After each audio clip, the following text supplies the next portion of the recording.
आकांक्षा एक साधी सरळ मुलगी, साधी राहणी, गरिबीत वाढलेली म्हणून गरिबीची जाण असलेली, स्वभावाने फार बोलकी, दिसायला तशी साधारणच, पण बाह्य सौंदर्यापेक्षा तिच्यात मनाचं सौंदर्य हे खूप ठासून भरलेलं. कोणापाठी कधी काही वाईट बोलणं नाही. आपण भलं आणि आपलं काम भलं. आपल्या कुटुंबासाठी तिने स्वतःला झोकून दिलं होतं. प्राण्यांची आणि लहान मुलांची आवड, टीव्हीवर लागणाऱ्या मालिका आणि सिनेमे पाहण्याऐवजी वाईल्ड लाईफ डॉक्युमेंटरी आणि रहस्य या विषयाची आवड. रहस्य मग ते कोणत्याही प्रकारचं असो, खून, परग्रहवासी, दैवी शक्ती, भूत किंवा आणखीन काही. आकांक्षा ही पदवीधर होती, पण लग्नानंतर काही महिन्यांतच एक गोड बातमी कळली आणि तिने तिची छोटीशी नोकरी सोडून द्यायचा विचार केला. त्यातच तिच्या आईचा अचानक मृत्यू झाला आणि तिच्यावर दुःखाचा डोंगरच कोसळला. या घटनेमुळे ती खूप खचली. दिवस रात्र रडत असायची. तिला अन्न पाणी गोड लागत नव्हतं, पण हे तिच्या बाळासाठी चांगलं नव्हतं. डॉक्टरांनी त्यांना एक मोलाचा सल्ला दिला. काही दिवसांसाठी हे शहर सोडून दूर कुठेतरी गावी जा. प्रश्न होता अजितचा, म्हणजेच आकांक्षाच्या नवऱ्याचा. पण त्यानेही आपल्या बायकोसाठी ऑफिसमधून रजा मंजूर केली. याला रजा अशी म्हणता येणार नाही, पण त्याला दर आठवड्यातील 5 दिवस हे घरून काम करण्याची परवानगी मिळाली. याचा अर्थ अजित आता त्याच्या बायकोसोबत एखाद्या लांबच्या दौऱ्यावर जाऊ शकत होता. अजित आणि आकांक्षा ही शहरात एका वनरूम किचनच्या छोट्याशा जागेत अगदी सुखाचा संसार करत होती. अजितचे घरचे हे दुसरीकडे राहायचे, त्यामुळे यांचा राजा राणीचा संसार अगदी खुलून आला होता. आकांक्षा ही बोलकी स्वभावाची असल्याने तिच्या आसपास राहणारी लोकही तिच्याशी घरच्यांसारखीच वागत. पण तिच्या शेजारी राहणारं वयस्कर जोडपं हे काहीसं वेगळं होतं. त्यांचं वागणं बोलणं वगैरे आकांक्षाला काहीसं विचित्रच वाटायचं. दिवसातून एकदा त्यांच्या घरातून एक वृद्ध महिला कचरा टाकायला तेवढी बाहेर येत असे आणि तो माणूस आठवड्यातून एकदा खाली जाऊन काहीतरी सामान घेऊन येत असे. तेवढंच काय ते त्यांचं मुखदर्शन होई. आकांक्षाच्या आईबद्दल त्यांना कदाचित कोणाकडून तरी कळलं असावं, म्हणून ते या घटनेच्या 10-12 दिवसानंतर आकांक्षाच्या घरी गेले. बराच वेळ बोलणं झालं. बोलता बोलता अजितला असं कळलं की त्या वृद्ध माणसाचं त्याच्या गावी एक घर होतं, पण ते बरीच वर्ष बंदच होतं. अजितने त्यांना त्या घराविषयी विचारलं, पण ते त्यावर काहीच बोलले नाही आणि विषय दुसरीकडेच निघून गेला. ते निघाल्यावर अजितने हा विषय आकांक्षा पुढे काढला. कुठे हॉटेलात दिवस काढण्यापेक्षा एखाद्या गावच्या घरात राहणं त्यांच्यासाठी केव्हाही चांगलं होतं. नाहीतरी आजकाल गावची अशी जुनी घरं पाहायला कुठे मिळतात. ते याबद्दल पुन्हा एकदा त्या आजोबा आजींशी बोलायला गेले. त्यांनी घराची बेल केली, पण त्यांचा बेलचा आवाज मात्र आतून त्यांना जाणवला नाही.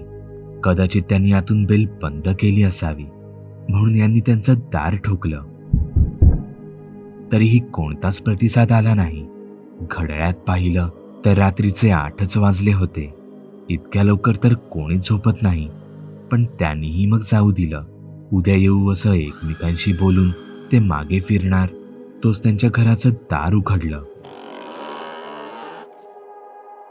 आजोबांनी अजित आणि आकांक्षाला घरात आत घेतलं. ते पहिल्यांदाच त्यांचं घर पाहत होते. आश्चर्य होतं. फ्लॅटमध्ये राहत असूनही त्यांच्याकडे ट्यूबलाईट नव्हती. जुन्या काळातील पिवळ्या प्रकाशाच्या बल्बच्या उजेडात घरात जेमतेम दिसण्या इतपतच उजेड होता. ते आत शिरताच घरात कोंदट आणि कुबट वास येऊ लागला. कदाचित दिवस रात्र दारं खिडक्या बंद असल्याने हवा खेळती राहायला तिथे जागाच नव्हती. आकांक्षाला तर तिथे घुसमटायलाच होत होतं. तिने त्यांच्या घरातून एकदा नजर फिरवली. त्यांच्या घरातील सामानही काहीसं विचित्र होतं. जुन्या काळातील लाकडी सामान, पण तिथल्या वस्तू मात्र जागच्या जागी होत्या. औषधांच्या डब्या, वेगवेगळे चूर्ण, त्यानंतर क्रमाने उभी केलेली पुस्तकं आणि तसं बरंच काही. अजितने सरळ मुद्द्यालाच हात घातला. माफ करा, पण तुम्ही मगाशी काहीच उत्तर दिलं नाही. आम्हा दोघांना खरंच अशा जागी राहायला आवडेल. हवं तर आम्ही तुम्हाला त्या दिवसाचं घर भाडाही देऊ. त्या वृद्ध दाम्पत्याने एकमेकांकडे पाहिलं. त्यांच्या चेहऱ्यावर कोणतेच भाव नव्हते. त्यांनी टेबल फॅन चालू केला आणि अजित आणि आकांक्षाला बसायला खुर्ची दिली. आजी आत कदाचित चहा वगैरे बनवायला गेली असावी. आजोबांनी एक पेन आणि कागद आणून तो अजितकडे दिला. टेबल फॅनमुळे घरातील वातावरण आता जरा मोकळं होत होतं. आजी आतून कोकम सरबत घेऊन आली.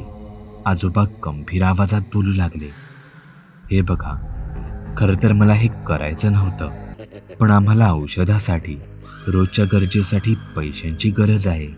आम्ही ते घर तुम्हाला राहायला देऊ, पण प्रत्येक जागेचे, घराचे काही नियम असतात. ते तुम्हाला पाळायला लागतील. अजित आणि आकांक्षाने फक्त होकारार्थी मान डोलावली. आता मी काही तुम्हाला नियम सांगतो, ते ह्या कागदावर लिहून ठेवा. अजित आणि आकांक्षा एकमेकांकडे पाहू लागले.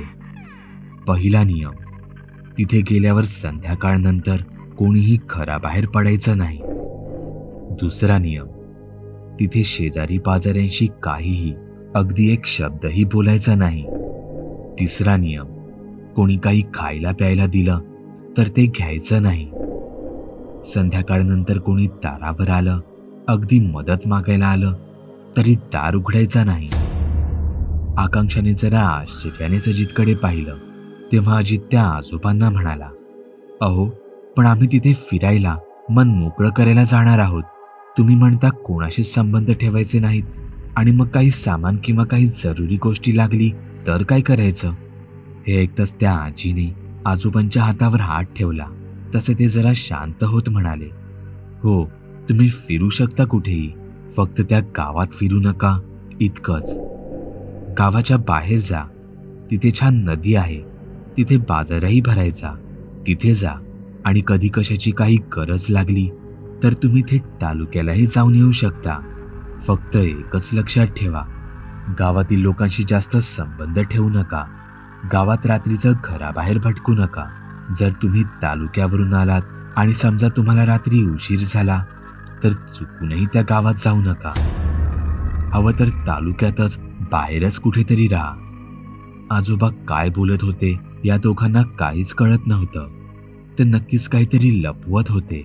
मुद्द्याचं सोडून बाकी सगळं काही सांगत होते. आजोबा, मला हे तुमचं बोलणं जरा विचित्र वाटतंय. तुमच्या मनात जे काही आहे ते अगदी स्पष्ट सांगा. त्या आजीने आजोबांचा हात घट्ट पकडला. तसे आजोबा खुर्चीचा आधार घेत उभे राहिले आणि म्हणाले, तुम्हाला पटणार नाही म्हणून मी हे तुम्हाला सांगणार नव्हतो, पण आता विचारलंच आहे तर सांगतो. त्या गावात जवळपास 50 वर्षांपूर्वी खूप काही विचित्र घटना घडल्या होत्या. लोक म्हणायचे हे एका चेटकिणीचं काम होतं. कारण त्या गावातच कुठेतरी एका चेटकिणीचं घर होतं. आम्ही तेव्हाच ते गाव सोडलं. आता हे तुम्हालाच ठरवायचं आहे. अजूनही तुम्हाला तिथे राहायला जायचं आहे की नाही ते. चेटकिणीबद्दल ऐकल्यावर अजित आणि आकांक्षा पुढे कोणता निर्णय घेणार होते. ते वृद्ध दाम्पत्य त्यांपासून अजून काही भयानक असं लपवत तर नव्हते ना. जाणून घेण्यासाठी पाहायला विसरू नका चुडेलचा दुसरा भाग. चुडेल.